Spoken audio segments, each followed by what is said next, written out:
Oh, Lynnette, traveler. And Bonnie, too. What brings you all here? Did something happen?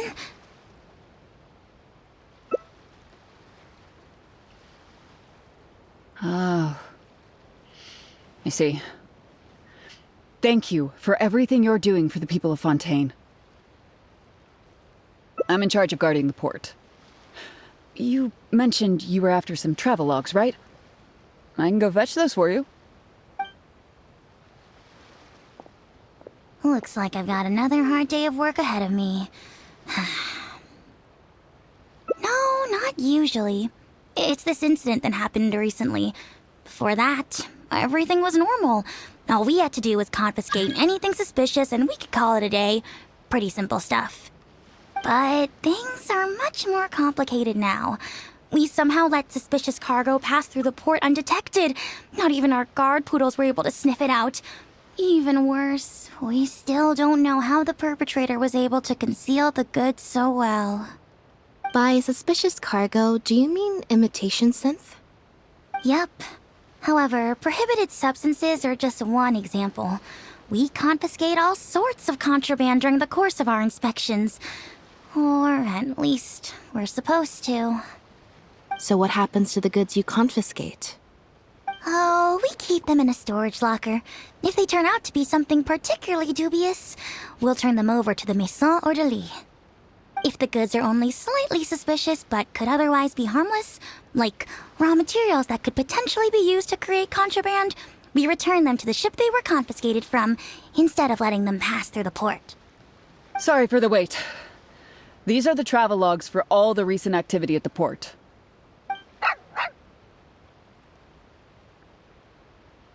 Oh, you brought Gerard with you. Actually, he followed me here himself. It's like he smells something on me.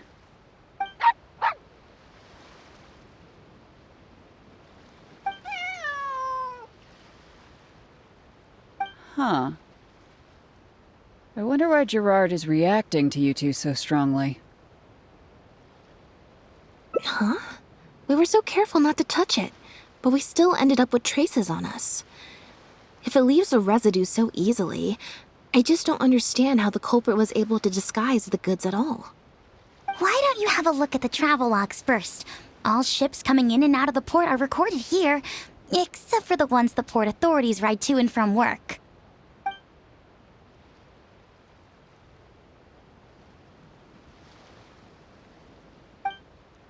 The Humane Society.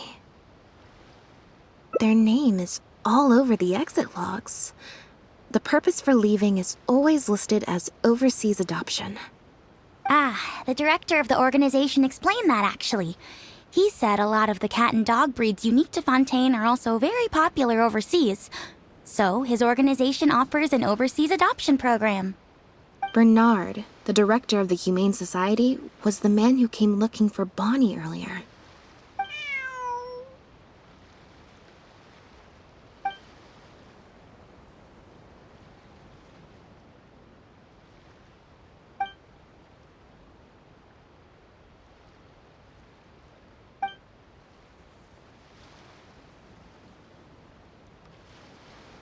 Have you figured it out too, Traveler? The way the criminal disguised the goods?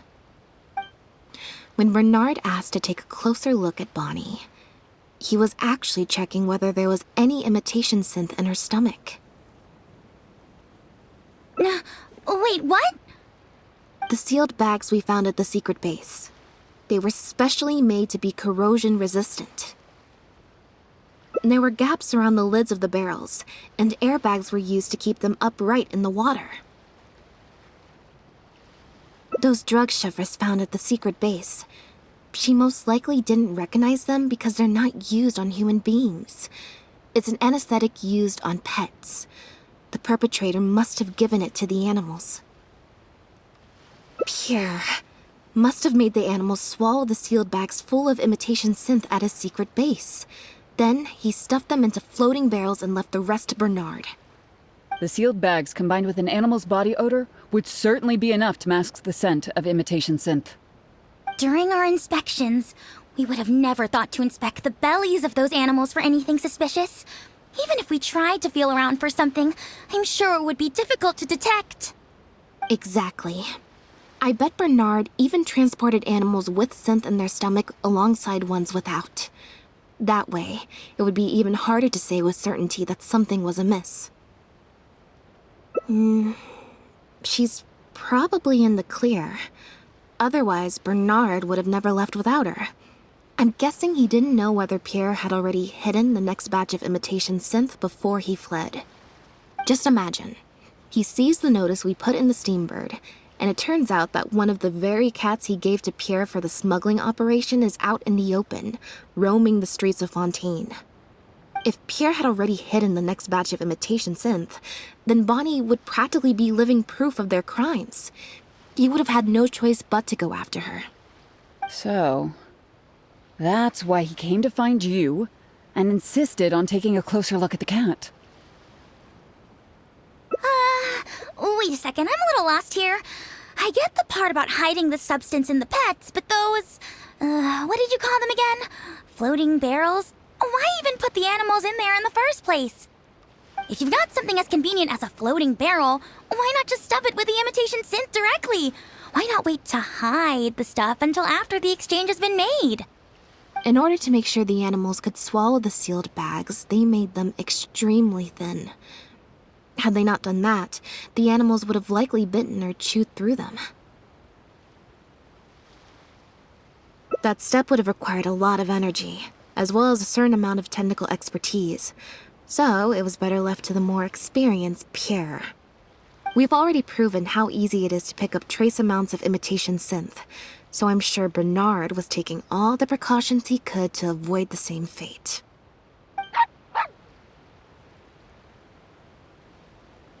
Okay, then let's head to the Humane Society right away and bring that guy to justice. I'll bring a Gardamek to speed up the process.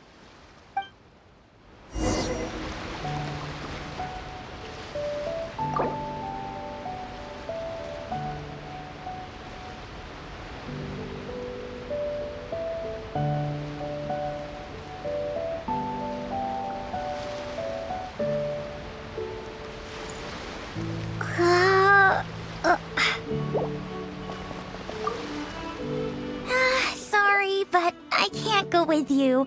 Surely you'll be able to handle him, between Elodie's Gardamek and all three of you?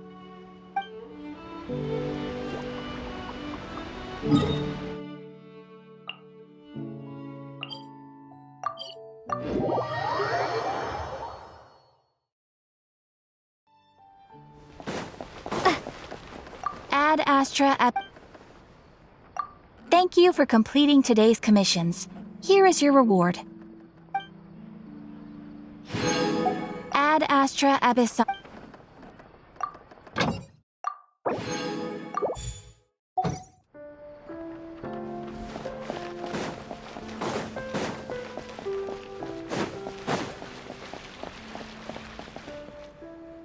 The headquarters of the Humane Society should be somewhere around here. Bernard could show up any moment now. Ah, you're the people from earlier. Wait, you're from the guards?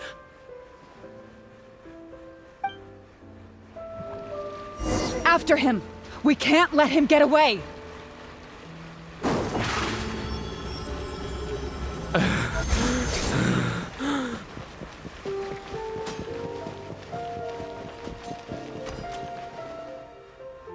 Give it up, Bernard. Mercy, have mercy. I'll talk. I'll tell you everything I know. The Humane Society has done so much good over the years, and yet you have committed such an atrocious deed in its name. Look, I didn't have a choice, okay? My father cared about those blasted animals so much, he didn't bother to take care of his human wife and son at all. While those animals were showered with love, I lived worse than a dog. No one asked. Tell me, how did you first get to know Pierre? Well, after I took over the Humane Society, it gradually became harder and harder to maintain its operations. Until one day, someone suddenly passed me a letter. It said that I could stand to get a large sum of money as long as I helped them to transport some animals abroad. It was only after a few such transports that I finally understood what I was really transporting. But then, Pierre wrote to me, saying that we were already partners in crime and that I better keep cooperating with him if I didn't want to be reported to the guards.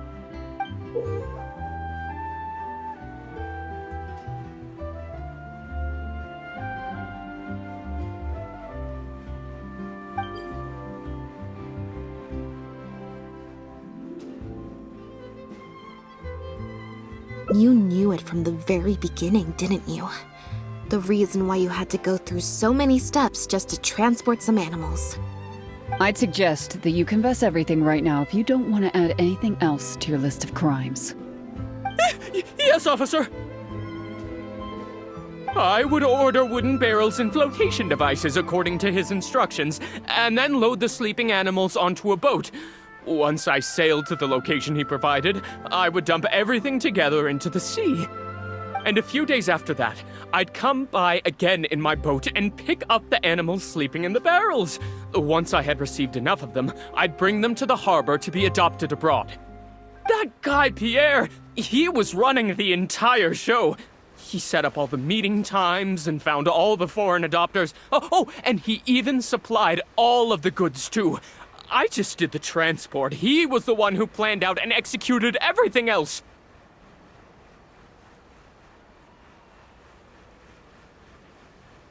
Look, I don't know, okay? I've never ever met him in person. We've only ever communicated through letters. And when did he send his final letter to you?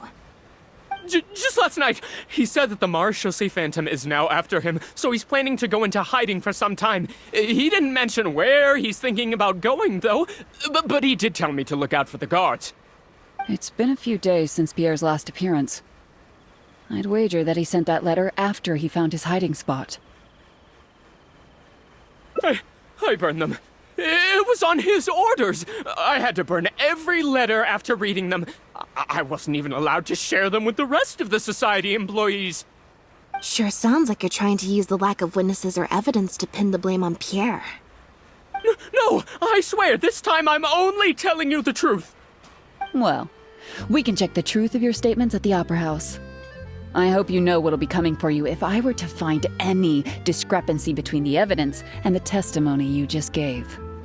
I know, I swear I was just telling the truth. My thanks to you both.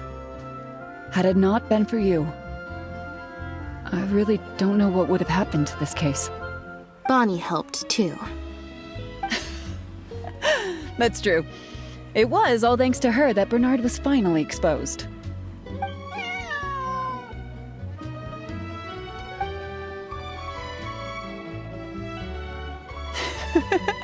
And it looks like she's grown quite fond of you two as well. Then I'll leave you be. Just let me know if you find any other new leads.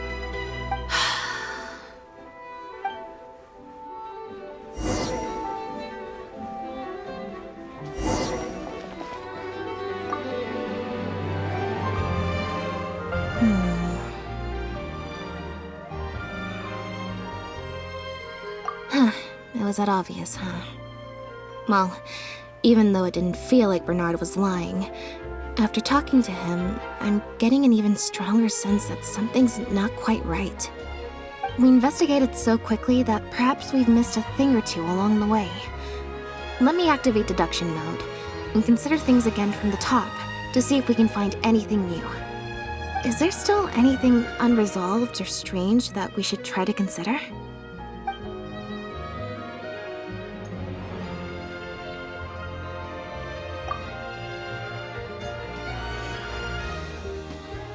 Well, we've discovered that Bernard is responsible for the trafficking, while Pierre deals with supplying the goods.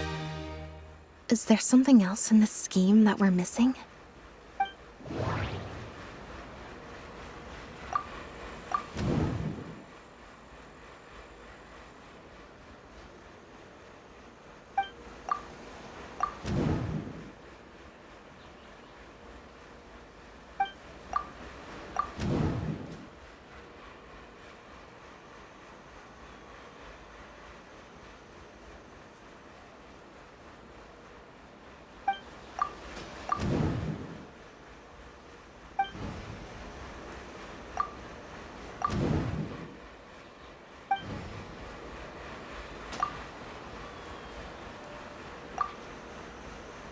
Yeah, according to Bernard, Pierre also supplied all of the goods.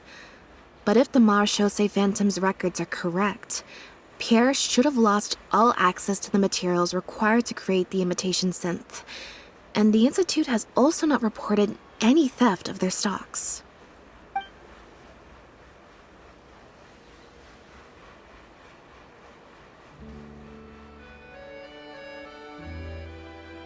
The Marechaussee Phantom found Bonnie and the Lefebvre pendant at Pierre's residence. That was the beginning point of our investigation.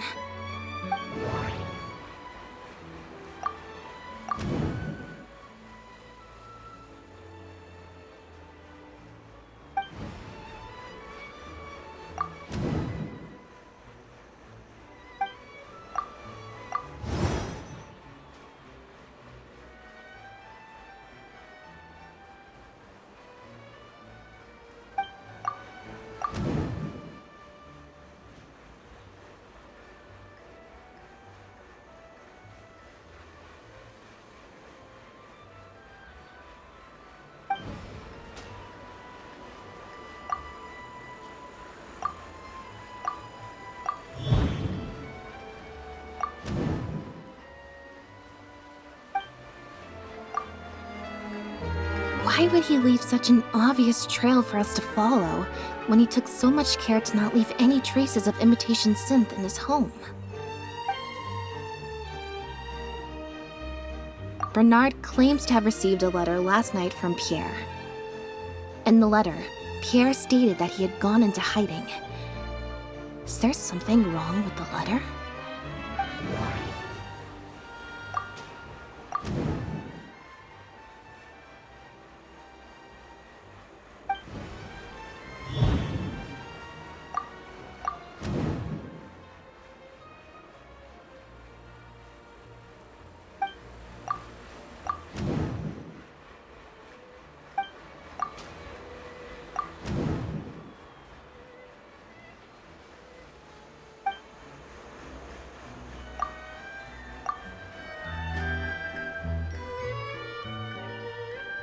There's no need to rush. Let's see if we can find any other suspicious points about this case.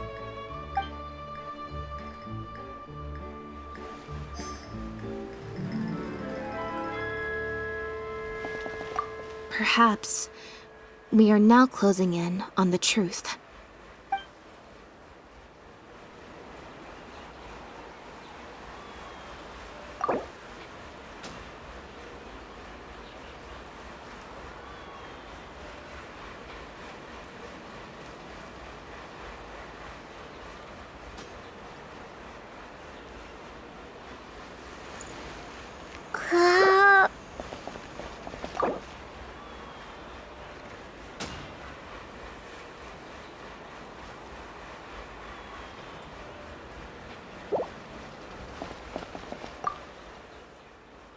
Now behave, and follow me to the interrogation room.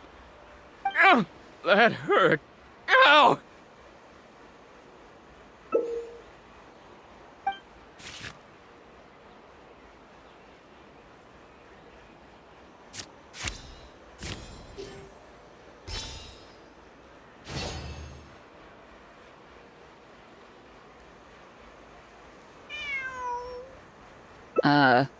Is there something else you need from me, Traveler?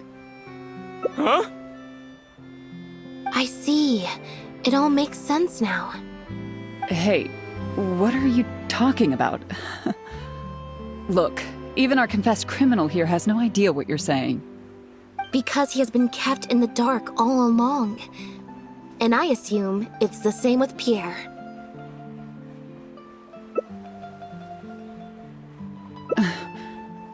That never quite added up for me. Why did Pierre feel compelled to return to his home with Bonnie and the pendant and make them so easy to find for the Marechaussee Phantom?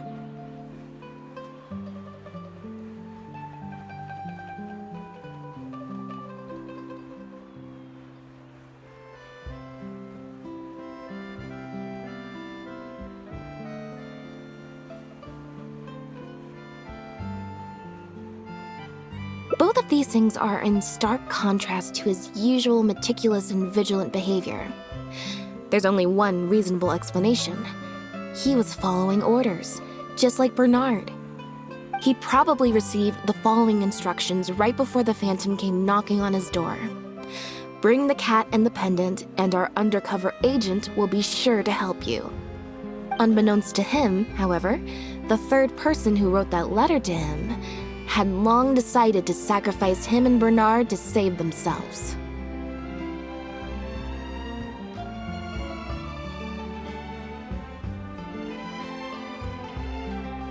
What? You can't be serious. There was a third person involved? If you focus only on Bernard's testimony, it's easy to believe that only Bernard and Pierre were working together. The case appeared extremely simple. Bernard did the trafficking, Pierre the imitation synth production, drugging, and stuffing.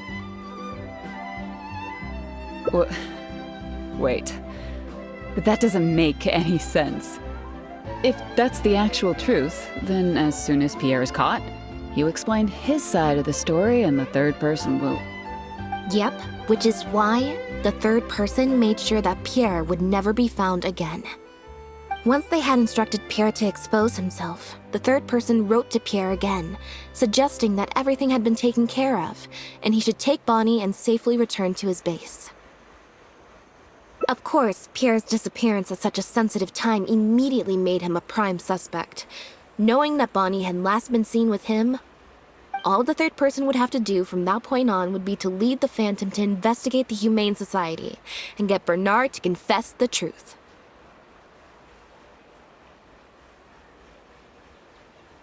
Wait, so you're saying that the letter I received yesterday, the one that made me think Pierre was still alive, it was also sent by the third person? Is that what happened? I'll get back to headquarters right away and reinvestigate this case from the top. Chevra said that assumptions can be detrimental to solving a case. Someone among us, however, has been feeding us all kinds of preconceived notions ever since our first meeting. They suggested that Pierre's disappearance was an attempt to escape the judgment of the law, and that Pierre was a scion of the Lefebvre family. But if the disappearance is truly just a cover-up for a murder, then couldn't the true scion have been an illegitimate daughter, rather than an illegitimate son? Huh? Haven't you taken this joke a bit too far? You're right. I did let a lot of assumptions get to my head when I first started to talk to you about the case. I'll make sure to correct my behavior. You deliberately fed us lies, but even you could not control every last detail of your plan. There was a flaw in your scheme, and something didn't quite go as planned. Getting the Marechaussee Phantom to notice Pierre was only the first part of your plan. Had they failed to take notice of the Humane Society, they could have cast a wider net. And you couldn't predict what they might possibly find if given enough time. This, of course, was the main weakness of your plan. As someone accustomed to acting from behind the scenes, you didn't want to take the risk of personally proposing a raid on the Humane Society. So, you thought about pulling a few more strings, so all of the suspicion would point towards Bernard and his society. Once the Phantom expanded their search, it would only be a matter of time before they found Pierre's base. If a cat last seen with the suspect turned up dead at the imitation synth base, it wouldn't be long until the Phantom would figure out exactly how she had been mistreated and turn their eyes towards the one organization that has been sending boatloads of animals out of Fontaine.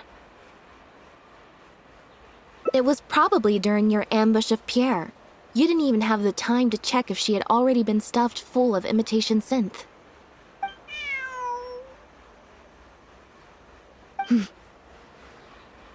Still, you soon found another opportunity. Before long, Bonnie had made her way back into the city, and even popped up on the Steambird. Like Bernard, you desperately wanted to confirm the contents of her stomach, so you hurried to find us. Unlike Bernard, however, you were hoping that Pierre did have the time to make her swallow a load of imitation synth. While investigating the suspect's cat, we unexpectedly discovered that the suspect has been smuggling imitation synth using living animals as intermediaries. That was your plan, in any case.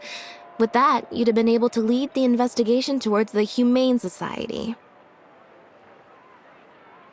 Bonnie had managed to escape before Pierre was able to stuff her full of imitation synth. That part of your plan could no longer be carried out. But as shrewd as you were, you came up with another plan right away. You manipulated the Traveler and I to help you identify Bernard as a key suspect.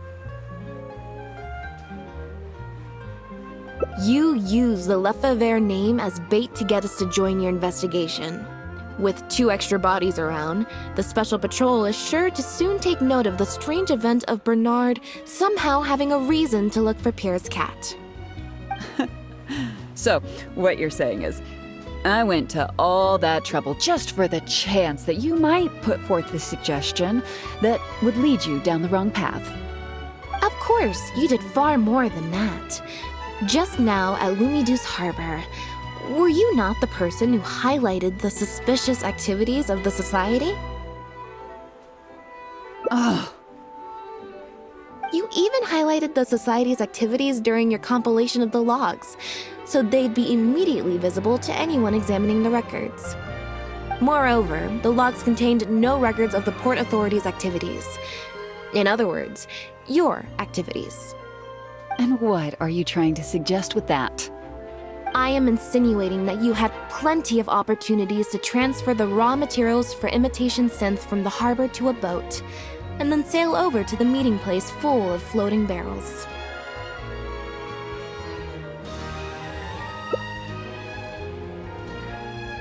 And that's how neither the trafficker nor the manufacturer knew there was a third person who supplied the raw materials and surreptitiously operated between them.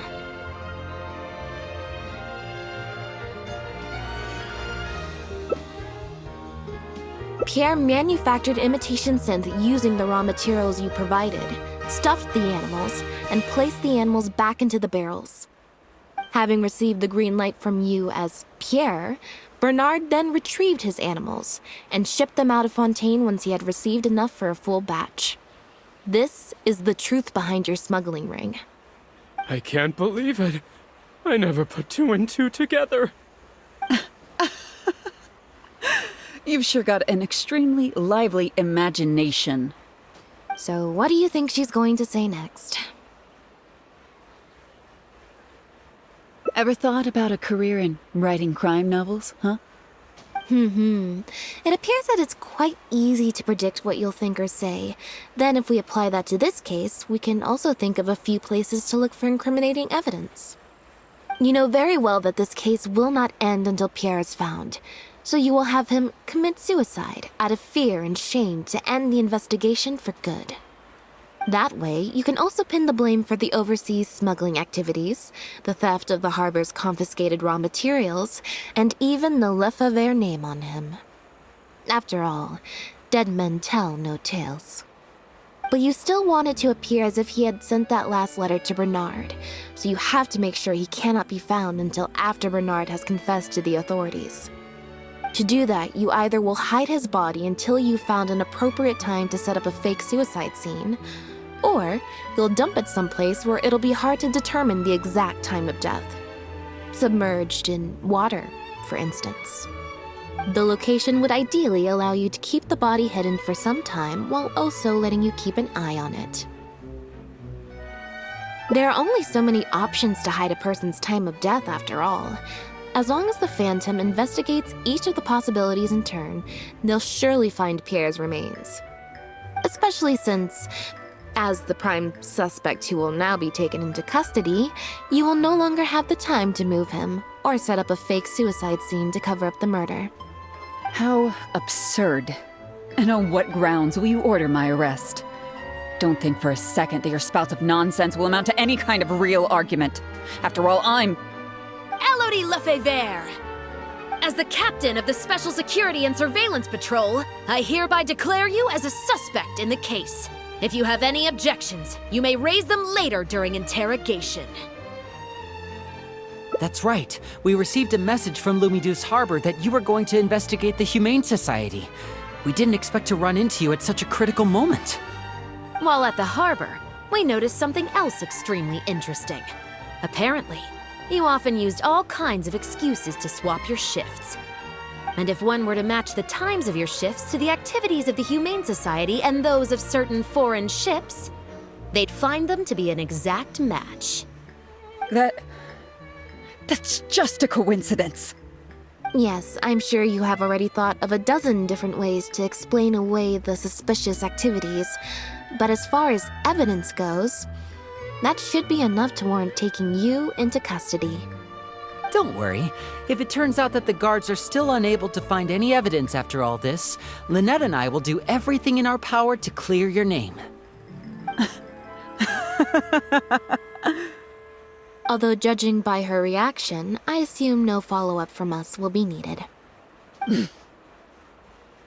The Lefebvres were infamous for using disguise and infiltration to achieve their goals. Who would have thought that they would have planted someone within the guards? Judging from the timeline, they likely arranged for you to enter the guards before the fall of the clan. But they probably didn't expect you to turn it to your advantage and use your job to save yourself during the purge. Not only that, but you actively participated in the interrogation, arrest, and judgment of the Lefebvres during their fall, thus clearing yourself of suspicion. You brutally and cruelly abandoned your allies as soon as they outlived their usefulness, just like a lizard cutting off its own tail in order to live. You've been doing this for years. So you played me like a fool after all? Ah!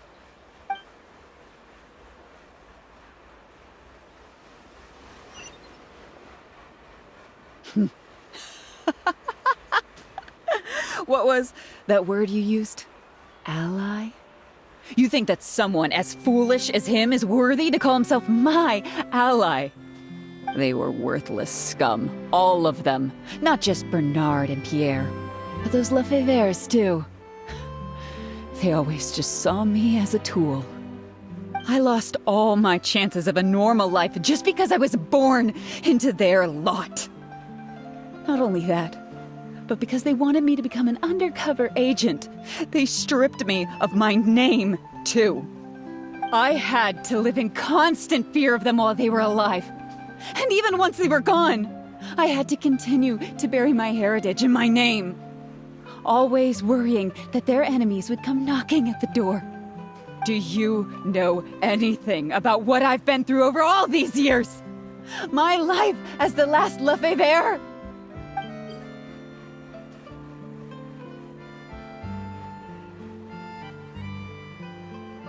I don't, and neither do I care. Are you for real? Aren't you a Lefebvre victim too? Elodie, you're the only one still living under the shadow of a name. That's enough. Keep your hands where I can see them and do not resist arrest.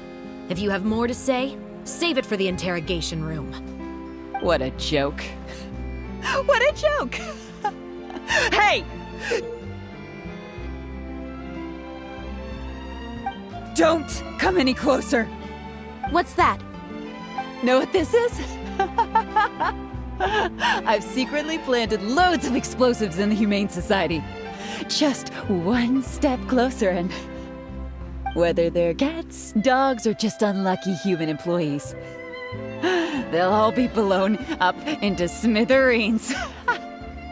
Surely you bunch of goody two-shoes won't let that happen, right?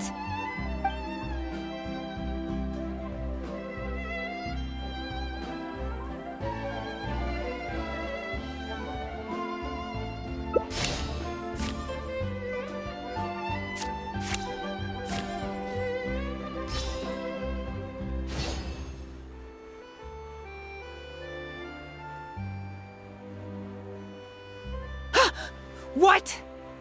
Hey! Don't do anything stupid! Guards! Gardamex!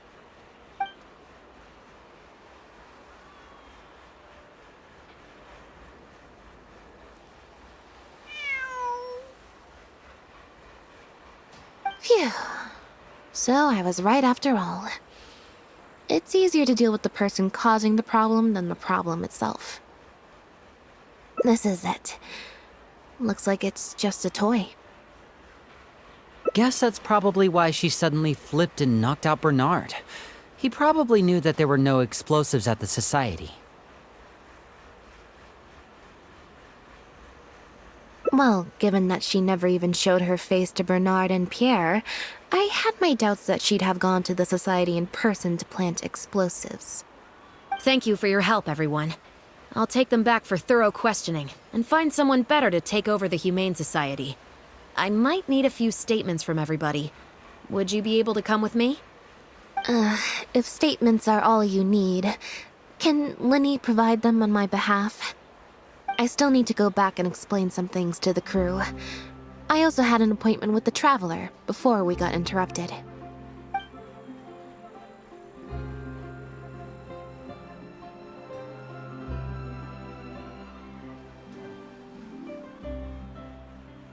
Ah, so you do remember. Yes, I invited you to come over to our place. Once I'm done talking with the troupe, I'll make a nice cup of tea and bring Bonnie to wait for you outside of my door.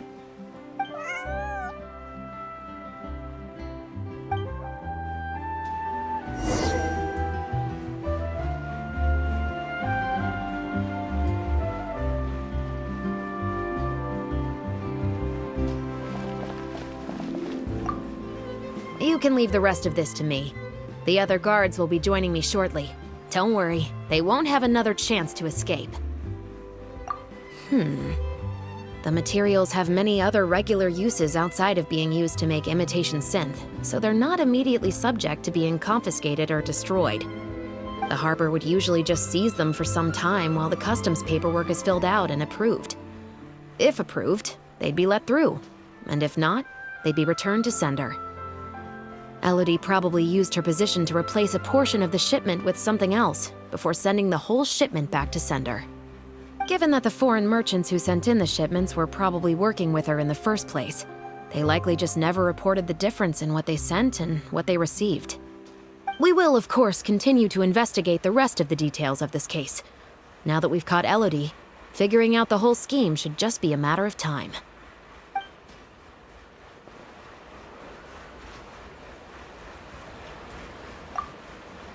Lynnette must have spent a record-breaking amount of time in serious mode today.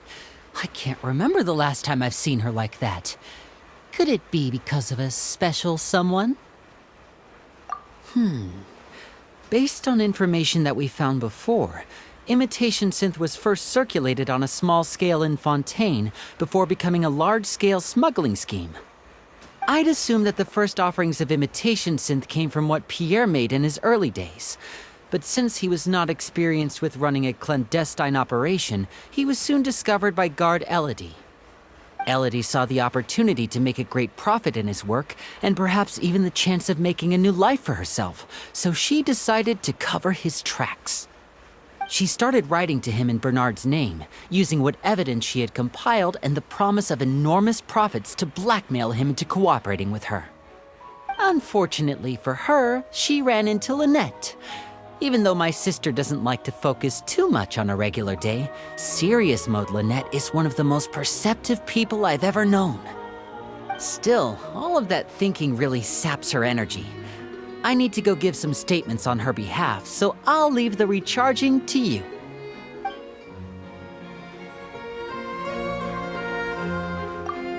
Lynnette must have spent a record-breaking amount of time in serious mode today. Based on information that we found before, imitation synth was first circulated on a small scale in Fontaine before becoming a large-scale smuggling scheme. I'd assume that the first offerings of imitation synth came from what Pierre made in his early days. But since he was not experienced with running a clandestine operation, he was soon discovered by guard Elodie. Elodie saw the opportunity to make a great profit in his work, and perhaps even the chance of making a new life for herself, so she decided to cover his tracks. She started writing to him in Bernard's name, using what evidence she had compiled and the promise of enormous profits to blackmail him into cooperating with her. Unfortunately for her, she ran into Lynnette. Even though my sister doesn't like to focus too much on a regular day, serious mode Lynnette is one of the most perceptive people I've ever known. Still, all of that thinking really saps her energy. I need... You can leave the rest of this to me. The other guards will be joined. The harbor would usually, given that we will, of course.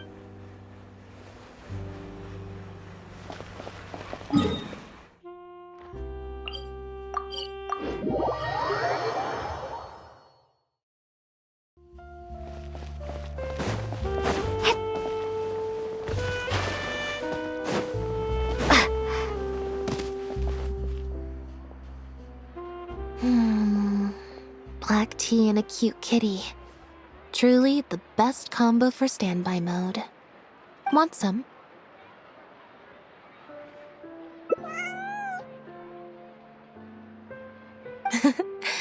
I see she's already starting to snuggle up to you.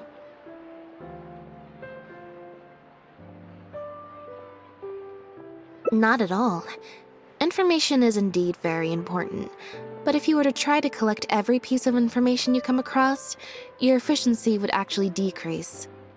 Plus, if you just think about it, what sounds more fun? Writing a statement or enjoying a tea party? Great answer. That'd be my pick too. Had we not run into that case, we could have spent the entire day like this. But now I'm running low on both time and energy. You're right. I can sense it. I'm recharging very quickly at the moment. Something about her rubbed me the wrong way since the very beginning. But to be more precise, it was probably around the time when I saw Bonnie try to get away from her.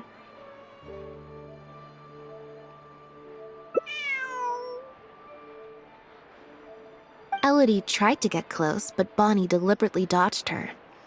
Maybe Bonnie had tried to evade her before at Pierre's base. Or perhaps Bonnie just instinctively knew that she wasn't a good person. Not everyone who likes cats is a good person. But if cats like you, you're probably alright. Humans tend to overthink things, but cats rely on their instincts, and they're pretty sharp. I mean, just look at Bonnie. She took a liking to you the moment you met.